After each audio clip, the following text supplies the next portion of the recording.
นี้ยังไปออกอีกเวลากลางวันและกลางค่ำกลางคืนกลางวันก็ประมาณเที่ยงกว่าตกค่ำคืนมาก็ประมาณทุ่มกว่าโยมก็จะได้ฟังรายการนี้แต่เวลาขณะนี้ก็เป็นรายการสดไม่ได้บันทึกเสียงธรรมะแต่เป็นการถ่ายทอดสดเรียกว่าไม่สิง ก็ขอฝากธรรมะต่างๆไว้กับญาติกับโยม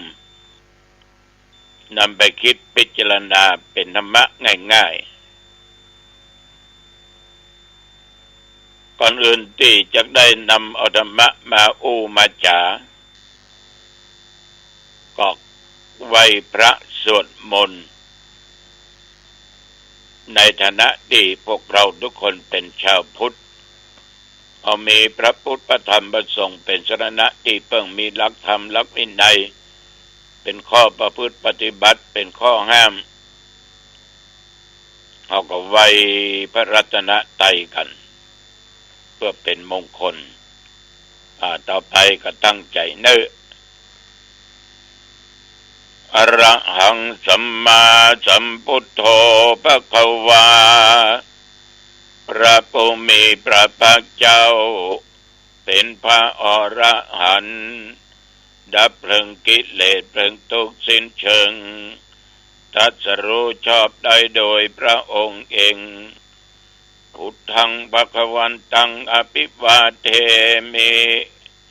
ข้าพเจ้าอภิวาทพระผู้มีพระภาคเจ้าผู้รู้ผู้ตื่นผู้เบิกบานกราบพระพุทธสวากขาโตภควตาธัมโมพระธรรมเป็นธรรมที่พระผู้มีพระภาคเจ้าตรัสไว้ดีแล้วธัมมังนัมสสามิข้าพเจ้านมัสการพระธรรมกราบพระธรรมสุปฏิปันโนภควโตสาวกสังโฆพระสงฆ์สาวกของพระผู้มีพระภาคเจ้าปฏิบัติดีแล้วสังฆังนามามิข้าพเจ้านอบน้อมพระสงฆ์กราบพระสงฆ์นะโมตัสสะภะคะวะโตอะระหะโตสัมมาสัมพุทธัสสะนะโมตัสสะภะคะวะโตอะระหะโตสัมมาสัมพุทธัสสะนะโมตัสสะภะคะวะโตอะระหะโตสัมมาสัมพุทธัสสะพุทธังสรณังคัจฉามิธัมมังสรณังคัจฉามิสังฆังสรณังคัจฉามิตุติยัมปิพุทธังสรณังคัจฉามิตุติยัมปิธัมมังสรณังคัจฉามิตุติยัมปิสังฆังสรณังคัจฉามิตติยัมปิพุทธังสรณังคัจฉามิตติยัมปิธัมมังสรณังคัจฉามิตติยัมปิสังฆังสรณังคัจฉามิอิติปิโสภะคะวะอะระหังสัมมาสัมพุทโธวิชชาจารณะสัมปันโนสุขโตโลกวิทูอนุตตโรปุริสธัมมสารถิสัทธ ธาเทวมนุษย์สนังพุทโธภควาติยันตุนิมิตตังอวมังคลัญญาโยจามะนาโปสะกุณัสสะสัทโธปะปักกะโหโตสุปินังอากันตังพุทธานุภาเวนะวินาสเมนตุสวากขาโตภะคะวะตาธัมโมสันทิฏฐิโกอากาลิโกเอหิปัสสิโกโอปันนะยิโกปัจจตังเวทิตัพโพวินโยหิติยันตุนิมิตตังอวมังคลัญญาโยจามะนาโปสะกุณัสสะสัทโธปะปักขะโหโตสุปินังอากันตังธัมมานุภาเวนะวินาสเมนตุสุปฏิปันโนภะคะวะโตสาวกสังโฆอุชุปฏิปันโนภะคะวะโตสาวกสังโฆยายะปฏิปันโนภะคะวะโตสาวกสังโฆสามิจิปฏิปันโนภะคะวะโตสาวกสังโฆยะติตังจัตตาริปุริสยุคขะนิอัตตาปุริสปุคลา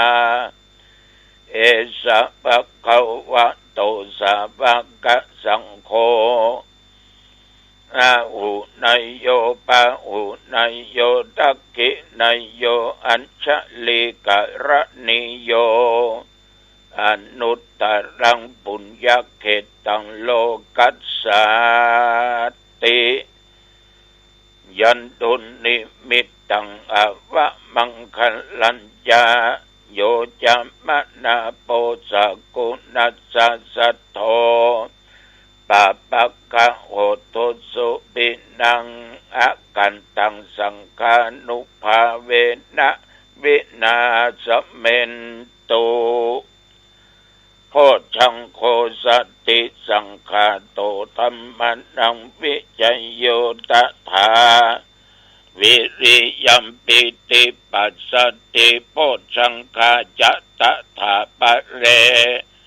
สัมมาทุเปกะโพชังคาสติติสัพพทักษินา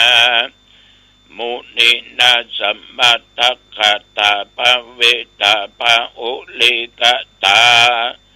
สังวัตตันติอาปิญญายานิพพานายาจัพโพธิยาเอตินาสัจจวัชเชนะโสทิเตโอตุสัพพทา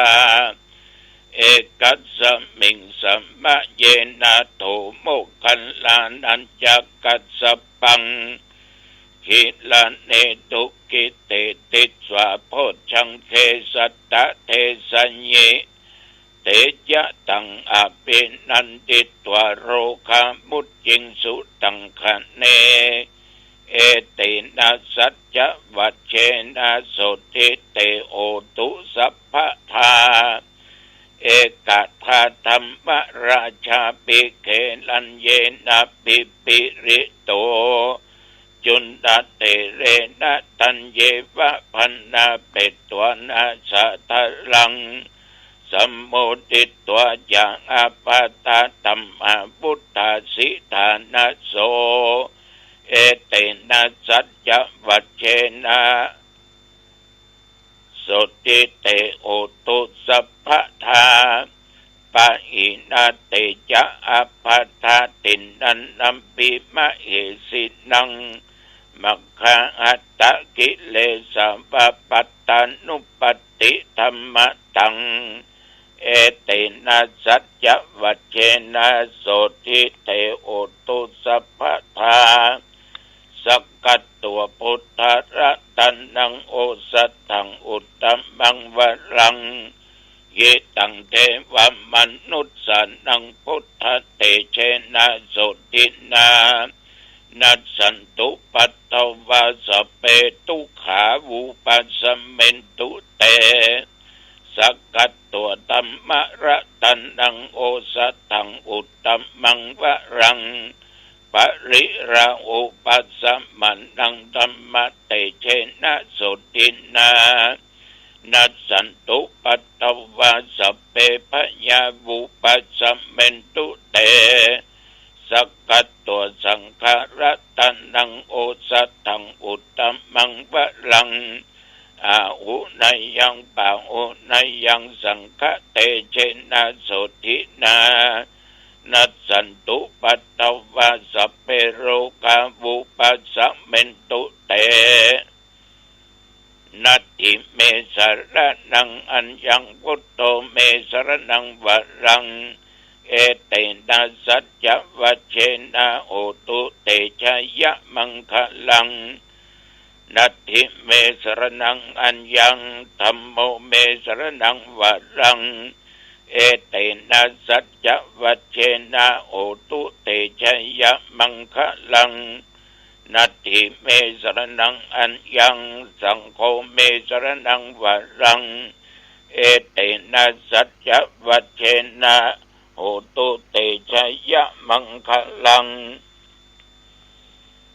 อัตถิอุณอัสสะวิจัยโยตัมโบโลเกอนุตตโรสัพพสัตตะอิตัตถายะตังตวงกันอาอิเตวะเตปริวัชเชละจะตันเตอมนุสเสกิปวะเกพยัคเขนะเควิเสภูเตอากาละมะระเนนะวาสัพพัสสะมามะระนามุตตุตะเปตัวกาละมาริตังตัสเสวะอนุภาเวนะหุตุเทโวสุขีสัทธาสุทธสีลังสัมมาทายะธัมมังสุจริตังจเรตัสเสวะอนุภาเวนะหุตุเทโวสุขีสัทธาลิกิตังจินติตังปุจังธาระนังวัจนังครุงปะเรสังเตสนังสุตัวตัสสะอายุปวัตตติติภวัตุสัพพะมังคลังรักขันตุสัพพะเทวตาสัพพะพุทธานุภาเวนะสัทธาสุขีภวันตุเต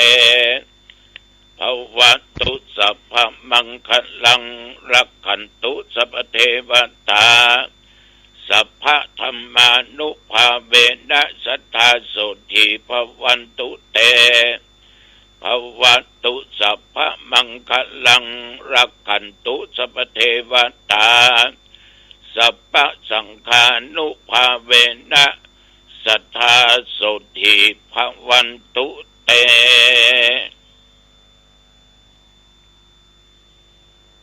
โดย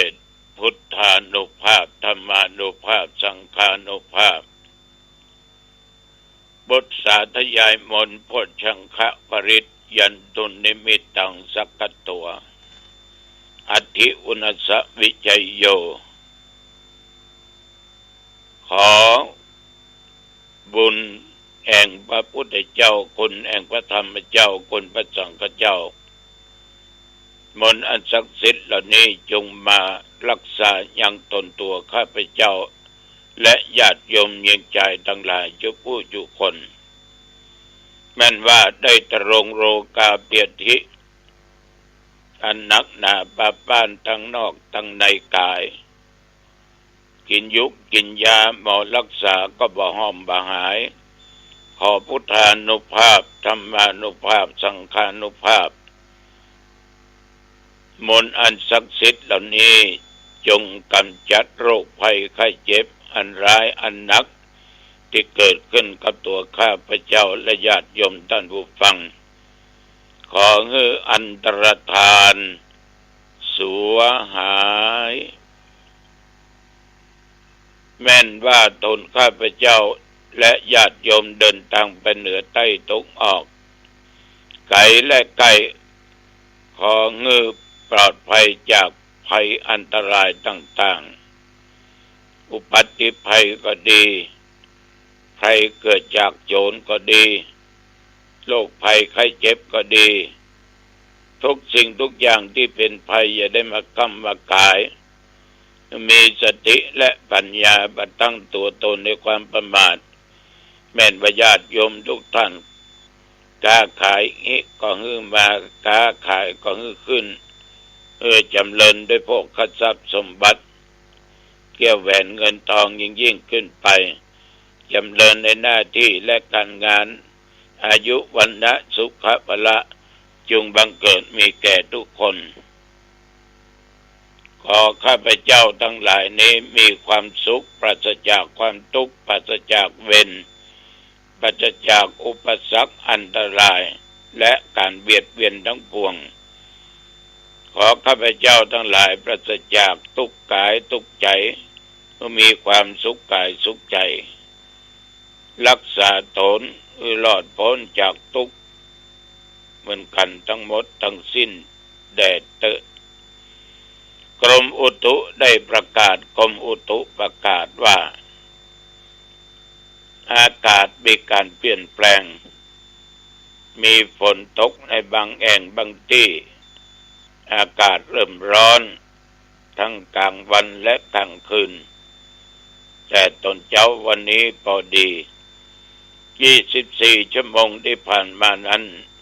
หนองตองไม่มีรายงานฝนตกใกล้เคียงเหนือใต้ตกออกก็ฝนก็ไม่มีตก24 ชั่วโมงรอดมาด้วยลมหายใจเข้าหายใจออก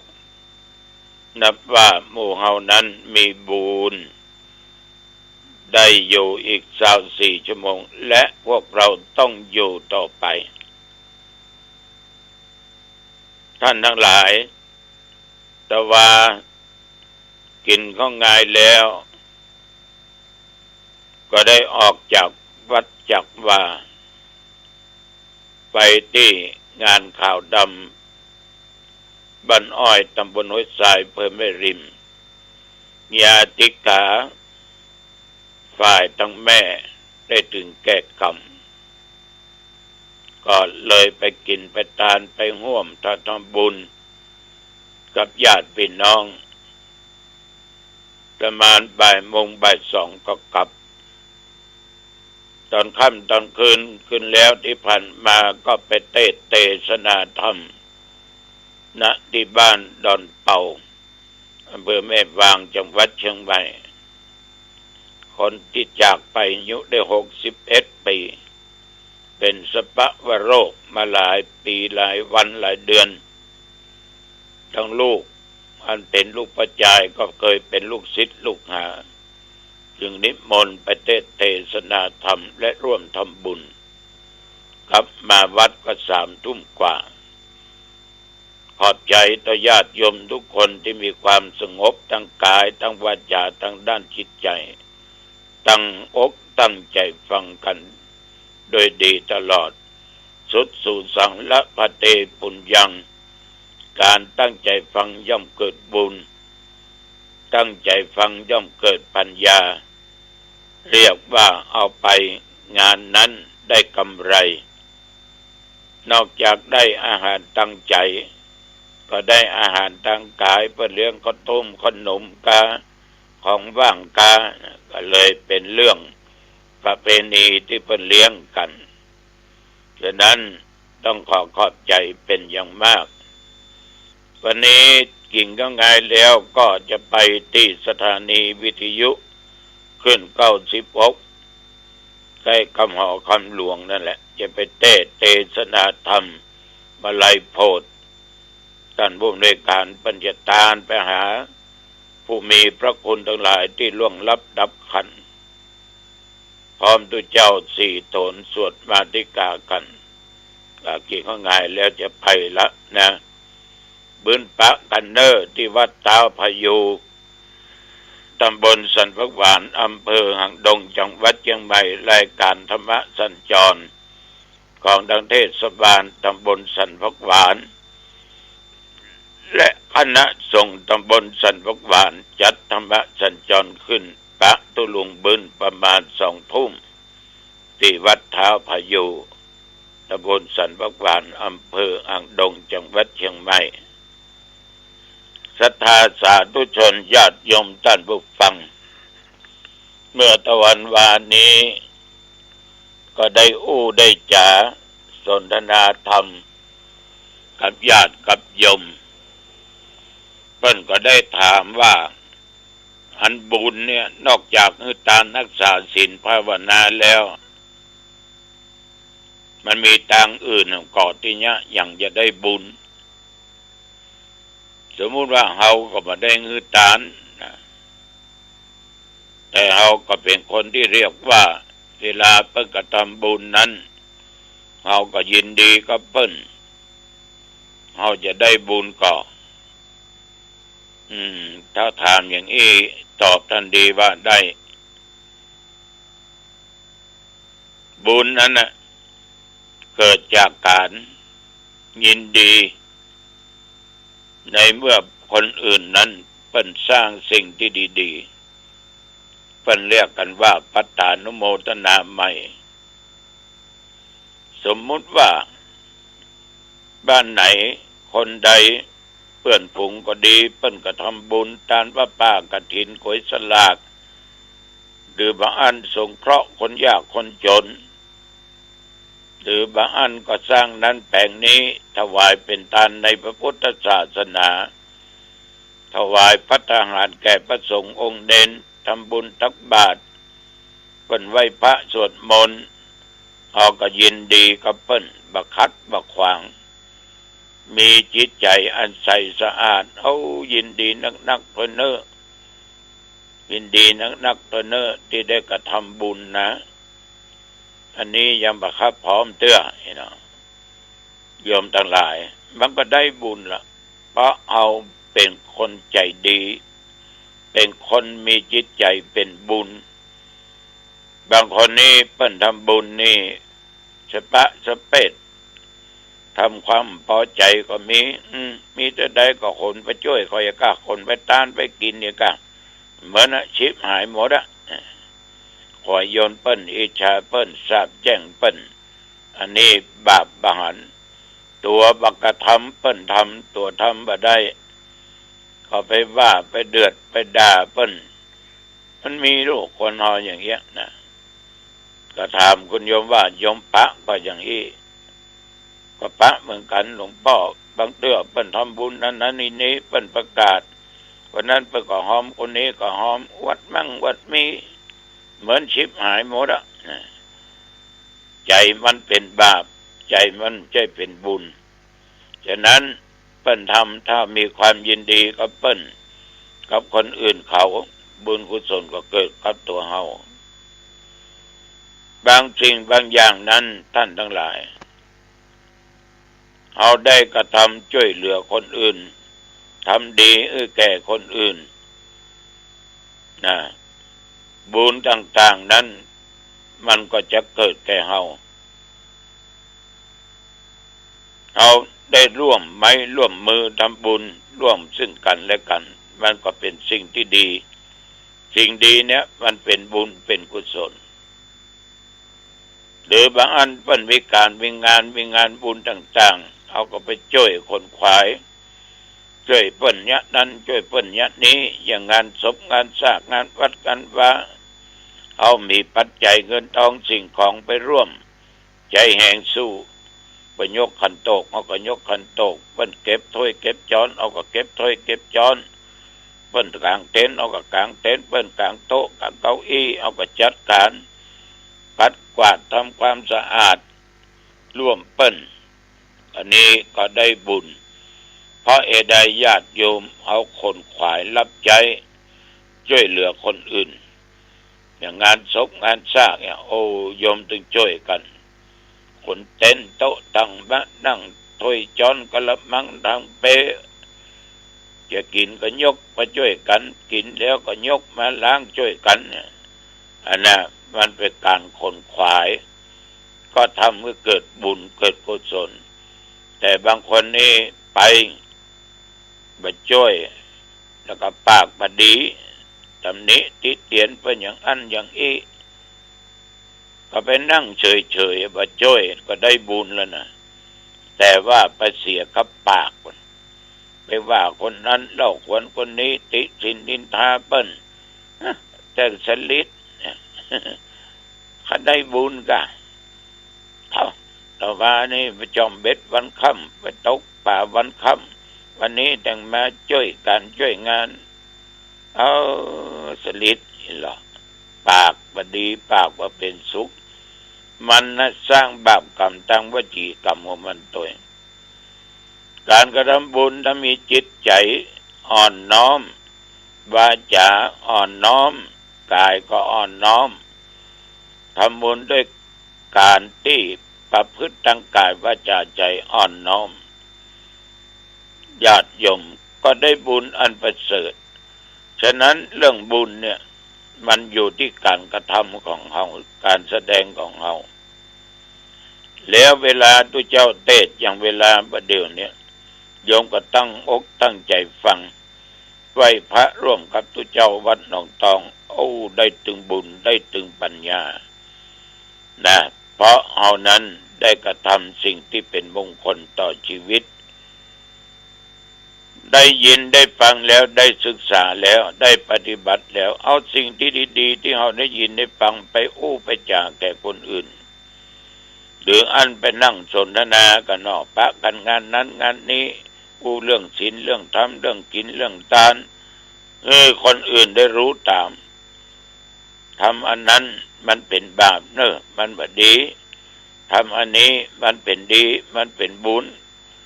นี่ชี้แนะนำให้เพิ่นได้รู้เพิ่นเข้าใจแล้วก็การกระทำบุญนั้นต้องมีจิตใจที่อ่อนโยนอย่างพอเพิ่นทำสิ่งใดเป็นสิ่งที่ดีๆการกระทำนั้นเราก็หันว่ามันถูกต้องตามความเป็นจริงก็ช่วยกันสนับสนุนว่าทำถูกละทำถูกละกินทานอย่างใดอัปชาศีลฟังเทศน์ฟังธรรมเจริญเมตตาภาวนาอย่างใดอันเป็นสิ่งที่ถูกต้องตรงนี่นะเขาก็ร่วมในสิ่งเหล่านั้นนี่ก็จะเกิดบุญเกิดกุศลกับตัวญาติตัวโยมอันนี้ตุเจ้าจึงฝากไว้เนอะเอาละหันว่าเป็นเวลาพอเหมาะพอดีอายุวันโอสุขังพลังพบกันใหม่โอกาสหน้าเจริญพรดีครับท่านผู้ฟังที่เคารพข่าวชาวบ้านผมเกษตร